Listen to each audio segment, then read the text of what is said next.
Hi friends, welcome back to my YouTube channel. ಇವತ್ತಿನ ಹೊಸ recipe, ನಾನು ಚಪಾತಿ ಮೊದಲಿಗೆ ಕಲಸಿ ಎತ್ತಿಟ್ಕೊಳ್ತಾ ಇದ್ದೀನಿ. ಅದಕ್ಕೆ ನಾನು ಅರ್ಧ ಕೆಜಿ ಆಗುವಷ್ಟು ಚಪಾತಿ ಹಿಟ್ಟನ್ನ ಒಂದು ಬೌಲಲ್ಲಿ ಹಾಕ್ಕೊಂಡು ರುಚಿಗೆ ತಕ್ಕಷ್ಟು ಉಪ್ಪನ್ನು ಹಾಕ್ಕೊಳ್ತಾ ಇದ್ದೀನಿ. ಸ್ವಲ್ಪ ಎಣ್ಣೆನ ಸೇರಿಸ್ಕೊಳ್ತಾ ಇದ್ದೀನಿ. ಎಣ್ಣೆ ಏನಕ್ಕೆ ಬಳಸಿದ್ದೀನಿ ಅಂದರೆ, ಎಣ್ಣೆ ಹಾಕ್ಕೊಂಡ್ರೆ ಸ್ವಲ್ಪ ಚಪಾತಿ ಸ್ಮೂತಾಗಿ ಬರುತ್ತೆ ಅಂತ ಎಣ್ಣೆ ಬಳಸ್ಕೊಂಡೆ. ಈಗ ಚೆನ್ನಾಗಿ ಮಿಕ್ಸ್ ಮಾಡ್ಕೊಳ್ತೀನಿ. ಉಪ್ಪು ಎಣ್ಣೆ ಸ್ವಲ್ಪ ಎಲ್ಲ ಮಿಕ್ಸ್ ಮಾಡ್ಕೊಂಡಾದ್ಮೇಲೆ ನಾನು ಇಲ್ಲಿ ಹಿಟ್ಟನ್ನ ಮಿಕ್ಸ್ ಮಾಡ್ಕೊಂಡಾದ್ಮೇಲೆ ನಾನಿಲ್ಲಿ ನೀರನ್ನ ತಗೊಂಡು ಸ್ವಲ್ಪ ಹಿಟ್ಟನ್ನ ಕಲಿಸ್ಕೊಳ್ತಾ ಇದ್ದೀನಿ. ನೀರನ್ನ ಸ್ವಲ್ಪ ಹಾಕ್ಕೊಂಡು ಮಿಕ್ಸ್ ಮಾಡಿಕೊಂಡು, ಜಾಸ್ತಿ ಗಟ್ಟಿನೂ ಬೇಡ, ಜಾಸ್ತಿ ತೆಳ್ಳಗೂ ಬೇಡ, ಮೀಡಿಯಮ್ ಆಗಿ ಹಿಟ್ಟನ್ನ ಕಲಿಸ್ಕೊಳ್ಳೋಣ.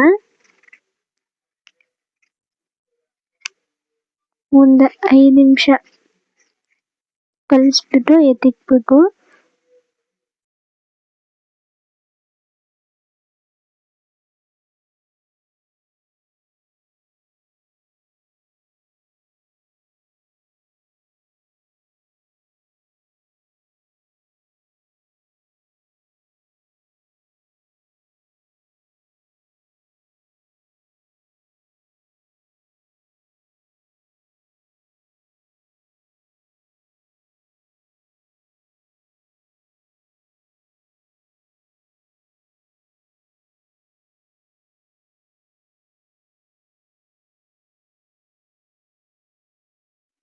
ಹಿಟ್ಟನ್ನ ಚೆನ್ನಾಗಿ ಕಲಿಸ್ಬಿಟ್ಟು ಸೈಡಿಗೆ ಎತ್ತಿ ಇಟ್ಕೊಳ್ತೀನಿ. ಇದು ಒಂದು 5 ನಿಮಿಷ ನೆನೆಲಿ ಚಪಾತಿ ಹಿಟ್ಟು. ಪಲ್ಯ ಮಾಡೋಕ್ಕಿಂತ ಮುಂಚೆನೆ ನಾವು ಚಪಾತಿ ಹಿಟ್ಟನ್ನ ಕಲಸಿ ಎತ್ತಿಟ್ಕೊಂಡ್ರೆ ಪಲ್ಯ ರೆಡಿ ಆಗೋವರೆಗೂ ಇದು ಚೆನ್ನಾಗಿ ನೆಂದು ಹದ ಬರುತ್ತೆ. ಇವಾಗ ಸೈಡಿಗೆ ಎತ್ತಿಟ್ಕೊಳ್ತೀನಿ. ಇವಾಗ ಬೆಂಡೆಕಾಯಿ ಗೊಜ್ಜಿಗೆ ಬೇಕಾಗಿರುವ ಸಾಮಗ್ರಿಗಳು: ಸ್ವಲ್ಪ ಕರಿಬೇವು ಸೊಪ್ಪು, ಸ್ವಲ್ಪ ಕೊತ್ತಂಬರಿ, 4 ರಿಂದ 8 ಹಸಿಮೆಣಸಿನ್ಕಾಯಿ, 4 ಟೊಮೊಟೊ, ಎರಡು ಈರುಳ್ಳಿನ ಕಟ್ ಮಾಡಿ ಎತ್ತಿಟ್ಕೊಂಡಿದ್ದೀನಿ. ಇವಾಗ ಬೆಂಡೆಕಾಯಿ ಸಣ್ಣದಾಗಿ ಕಟ್ ಮಾಡಿ ಎತ್ತಿಟ್ಕೊಂಡು, ಇವಾಗ ಒಂದು ಸ್ಟವ್ ಆನ್ ಮಾಡಿಕೊಂಡು ಒಂದು ಬಾಣಲಿನ ಇಟ್ಕೊಂಡು, ಇವಾಗ ಬಾಣಲಿ ಚೆನ್ನಾಗಿ ಬಿಸಿ ಆಗಿದೆ. ಇವಾಗ ಬೆಂಡೆಕಾಯಿ ಹಾಕಿ ಚೆನ್ನಾಗಿ ಹುರ್ಕೊಳ್ತಾ ಇದ್ದೀನಿ. ಇದು ಕಲರ್ ಚೇಂಜ್ ಆಗೋವರೆಗೂ ಹುರ್ಕೊಳ್ತೀನಿ. ನಾನಿಲ್ಲಿ ಸ್ವಲ್ಪ ಎಣ್ಣೆನ ಬಳಸ್ಕೊಳ್ತೀನಿ.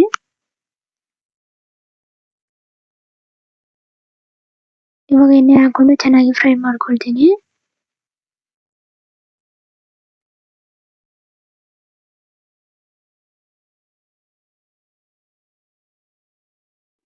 ಇವಾಗ ಕಲರ್ ಬಂದಿದೆ. ಇದನ್ನ ಒಂದು ಪಾತ್ರೆಗೆ ಎತ್ತಿಟ್ಕೊಂಡು ಇದೇ ಬಾಣಲಿಲಿ ನಾನು ಒಗ್ಗರಣೆ ಕೊಡ್ತೀನಿ. ಬಾಣಲಿ ಸ್ವಲ್ಪ ಕಾದಾದ್ಮೇಲೆ ಇಲ್ಲಿ 3 ರಿಂದ 4 ಸ್ಪೂನ್ ಎಣ್ಣೆ ಹಾಕೊಳ್ತೀನಿ. ಎಣ್ಣೆನು ಸ್ವಲ್ಪ ಚೆನ್ನಾಗಿ ಬಿಸಿ ಆಗಲಿ. ಬಿಸಿ ಆದ್ಮೇಲೆ ಸಾಸಿವೆ ಜೀರಿಗೆ ಹಾಕೊಂಡು ಸ್ವಲ್ಪ ಚಟಪಟ ಅಂತ ಸೌಂಡ್ ಬರಲಿ. ಇವಾಗ ನಾನು ಸ್ವಲ್ಪ ಕರಿಬೇವು ಸೊಪ್ಪನ್ನ ಹಾಕೊಳ್ತೀನಿ.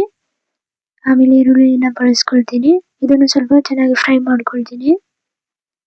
ಸ್ವಲ್ಪ ಕಲರ್ ಚೇಂಜ್ ಆಗೋವರೆಗೂ ಫ್ರೈ ಮಾಡ್ಕೊಂಡಾದ್ಮೇಲೆ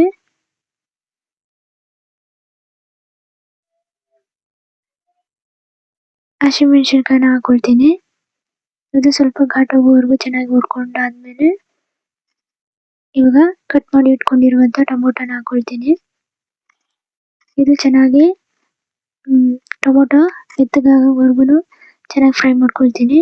ಇದು ಬೇಗ ಮೆತ್ತಗಾಗಬೇಕಂದ್ರೆ ಸ್ವಲ್ಪ ಉಪ್ಪು, ಸ್ವಲ್ಪ ಅರಿಶಿನ ಹಾಕೊಂಡು ಚೆನ್ನಾಗಿ ಫ್ರೈ ಮಾಡ್ಕೊಳ್ಬೇಕು. ಇದನ್ನ ಹಾಕಿದ್ರೆ ಬೇಗನೆ ಮೆತ್ತಗಾಗಿ ಬರುತ್ತೆ ಟೊಮೊಟೊ. ಇವಾಗ ಒಂದ್ 2 ನಿಮಿಷ ಪ್ಲೇಟ್ನ ಮುಚ್ತೀನಿ.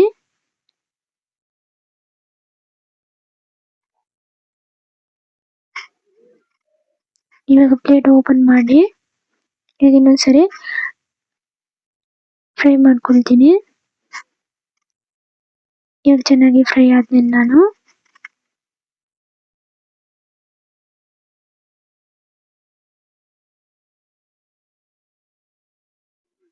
ಚೆನ್ನಾಗಿ ಫ್ರೈ ಆದ್ಮೇಲೆ ಹುರಿದಿಟ್ಕೊಂಡಿರುವಂತ ಬೆಂಡೆಕಾಯಿನ ಹಾಕೊಂಡು ಸ್ವಲ್ಪ ಇದನ್ನು ಚೆನ್ನಾಗಿ ಮಿಕ್ಸ್ ಮಾಡ್ಕೊಳ್ತೀನಿ. ಉಪ್ಪು ಖಾರ ಎಲ್ಲ ಕರೆಕ್ಟಾಗಿ ಇಟ್ಕೊಳ್ಳಿ ಅಂತ.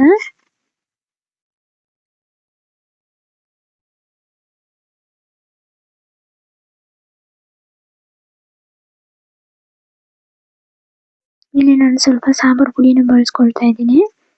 ನೀವು ಬೇಕಾದರೆ ಹಸಿಮೆಣಸಿನ್ಕಾಯಲ್ಲೇ ಖಾರನ ನೋಡ್ಕೊಂಡು ಹಾಕೊಳ್ಳಿ.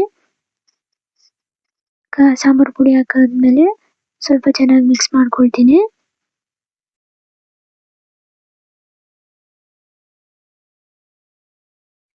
ಬೆಂಡೆಕಾಯಿ ಗೊಜ್ಜು ಮಾಡ್ತಾ ಇರೋದಲ್ವಾ, ನಾನು ಅದಕ್ಕೆ ಇಲ್ಲಿ ಸ್ವಲ್ಪ ಬಿಸಿನೀರು, 1 ಗ್ಲಾಸ್ ಆಗುವಷ್ಟು ನಾನು ಬಿಸಿನೀರು ಹಾಕೊಂಡು ಸ್ವಲ್ಪ ಮಿಕ್ಸ್ ಮಾಡ್ತಾ ಇದ್ದೀನಿ. ಇದು ಅನ್ನಕ್ಕೂ ಚಪಾತಿಗೂ ಆಗಲಿ ಅಂತ ನಾನು ಮಾಡ್ಕೊಳ್ತೀನಿ. ನೀವು ಬೇಕಾದರೆ ಚಪಾತಿಗೆ ಬೇಕಾದರೆ ಸ್ವಲ್ಪ ನೀರು ಹಾಕೊಂಡು ಗೊಜ್ಜು ಥರ ಮಾಡ್ಕೊಳ್ಳಿ. ನಾನಿಲ್ಲಿ ಅನ್ನಕ್ಕೂ ಚಪಾತಿಗೆ ಎರಡಿಗೂ ಮಾಡ್ತಿದ್ದೀನಲ್ಲ, ಅದಕ್ಕೆ ಸ್ವಲ್ಪ ನೀರು ಜಾಸ್ತಿ ಹಾಕ್ಬಿಟ್ಟು ಗೊಜ್ಜು ಥರ ಮಾಡ್ಕೊಳ್ತೀನಿ. ಇವಾಗ ಟೇಸ್ಟ್ ನೋಡಿ, ಉಪ್ಪು ಖಾರ ಆಗಿದೆ ಇಲ್ವಂತ. ಕಡಿಮೆ ಇದ್ರೆ ಮೇಲೆ ಉಪ್ಪು ಹಾಕೊಳ್ಳಿ. ಹಾಕೊಂಡು ಸ್ವಲ್ಪ ಚೆನ್ನಾಗಿ ಮಿಕ್ಸ್ ಮಾಡಿಕೊಂಡು ಇಲ್ಲಿ ನಾನು ಸ್ವಲ್ಪ ಗರಂ ಮಸಾಲನ ಬಳಸ್ಕೊಳ್ತಾ ಇದ್ದೀನಿ. ಇದನ್ನು ಹಾಕೊಂಡು ಸ್ವಲ್ಪ ಮಿಕ್ಸ್ ಮಾಡಿ.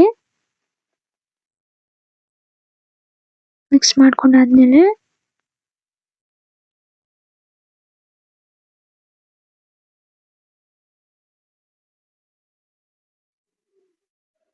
ಇವಾಗ 1-2 ನಿಮಿಷ ಪ್ಲೇಟ್ನ ಮುಚ್ಚಿ ತೆಗ್ದಾದ್ಮೇಲೆ ಇವಾಗ ನೋಡಿ, ಬೆಂಡೆಕಾಯಿ ಪಲ್ಯ ರೆಡಿ ಆಗಿದೆ.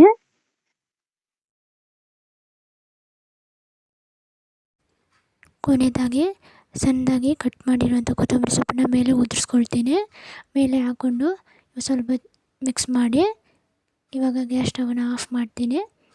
ಇಷ್ಟೇ ನೋಡಿ ಫ್ರೆಂಡ್ಸ್, ಬೆಂಡೆಕಾಯಿ ಗೊಜ್ಜು ರೆಡಿ. ಆವಾಗಲೇ ಕಲಸಿ ಎತ್ತಿಟ್ಟಿರುವಂಥ ಚಪಾತಿ ಹಿಟ್ಟನ್ನ ತೊಗೊಂಡು ಇವಾಗ ಸ್ವಲ್ಪ ಚೆನ್ನಾಗಿ ನಾದ್ಕೊಳ್ಳೋಣ. ಇನ್ನೊಂದು ಸತಿ ನಾದ್ಕೊಂಡು ಇವಾಗ ಸೈಡಲ್ಲಿ ಎತ್ತಿಟ್ಕೊಂಡು ಸ್ವಲ್ಪ ಚಿಕ್ಕದಾಗಿ ರೋಲ್ ತೊಗೊಂಡು ಚೆನ್ನಾಗಿ ಉಳ್ಳೆ ಥರ ಮಾಡಿ ಇವಾಗ ಹಿಟ್ಟನ್ನ ಹಾಕ್ಕೊಂಡು ಸ್ವಲ್ಪ ಚಿಕ್ಕದಾಗಿ ಲಟ್ಟಿಸ್ಕೊಳ್ಳೋಣ.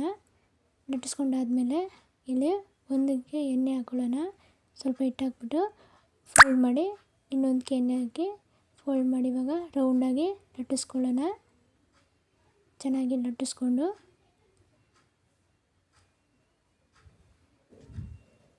ಇವಾಗ ಬೇಯಿಸ್ಕೊಳ್ಳೋಣ.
ತಪ್ಪದೇನೆ ಸಬ್ಸ್ಕ್ರೈಬ್ ಮಾಡ್ಕೊಳ್ಳಿ. Thank you for watching.